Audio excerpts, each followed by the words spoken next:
शादी की पहली रात ही आयरा के दिल में अनजाना सा खौफ उतर आया था।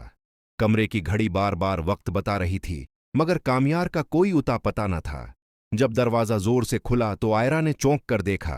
सामने कामयार था, बखरे बाल, लड़खड़ाते कदम और आंखों में बेरखी। वही कामयार जो कभी आयरा के एक आंसू पर तड़प उठता था, आज उसकी तरफ देखना भी गवारा नहीं कर रहा था। कामयार, ये क्या हालत है? आयरा ने हिम्मत करके पूछा। कामयार ने तल्ख हंसी के साथ जवाब दिया, मेरी जिंदगी है, मैं जैसे चाहूं गुजारूं, तुमसे इजाजत लेने की जरूरत नहीं। ये सुनकर आयरा का दिल टूट सा गया। उसे मालूम था कि कामयार बदला हुआ है, मगर इतना बेहिस ये उसने कभी सोचा भी न था। वो खामोशी से एक तरफ हट गई, मगर आंखों से बहते आंसू उसकी बेबसी का ऐलान कर रहे थे। अगली सुबह आयरा ने हिम्मत करके दादी से बात की। दादी ने गहरी सांस लेकर कहा, बेटी, जब तुम्हारे साथ था तो ऐसा नहीं था, तुमने उसे संभाल रखा था। शायद शादी का दबाव या कोई अंदरूनी उलझन है। वक्त दो, सब ठीक हो जाएगा। आयरा ने दादी की बातों को दिल में बसा लिया, मगर दिल का बोझ कम ना हुआ। वो जानती थी कि मोहब्बत सिर्फ सब्र से नहीं चलती, इसमें एहतिराम भी जरूरी होता है। मगर उसके बावजूद वो एक उम्मीद के सहारे जी रही थी कि शायद कामयार फिर से वही पुराना बन जाए। इधर कामयार भी अंदर से टूटा हुआ था।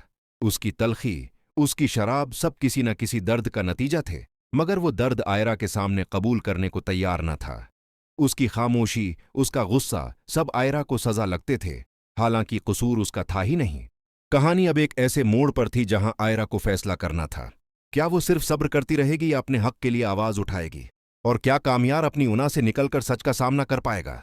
ये रिश्ता अभी आजमाइश के दौर से गुजर रहा था, और आने वाला वक्त ही बताएगा कि ये मोहब्बत बच पाएगी या टूट जाएगी। आयरा को मालूम था कि ये शादी आसान नहीं होगी, मगर वो ये नहीं जानती थी कि कामयार इस कदर बदल चुका है।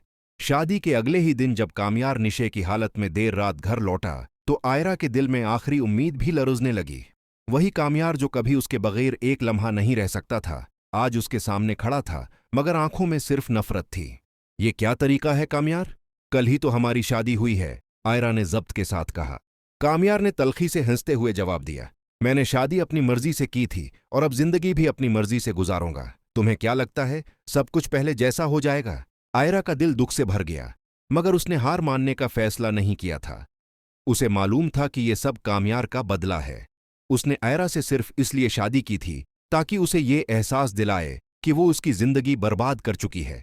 वो चाहता था कि आयरा हर लम्हा तड़पे, हर दिन उसके बदलते रवैये का सामना करे। अगली सुबह आयरा ने उसे जल्दी जगाने की कोशिश की तो कामयार का गुस्सा आसमान को छूने लगा। तुम्हारा मसला क्या है? वो चीख पड़ा।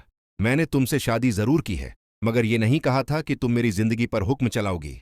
आयरा ने आंखों में आंसू लिए मगर मजबूत लहजे में कहा, हाँ, मैंने ये शादी अपनी मर्जी से की है और अब ये जिंदगी भी अपनी मर्जी से गुजारूंगी। तुम्हें सुबह जल्दी उठना होगा, ये घर है, कोई सुराय नहीं।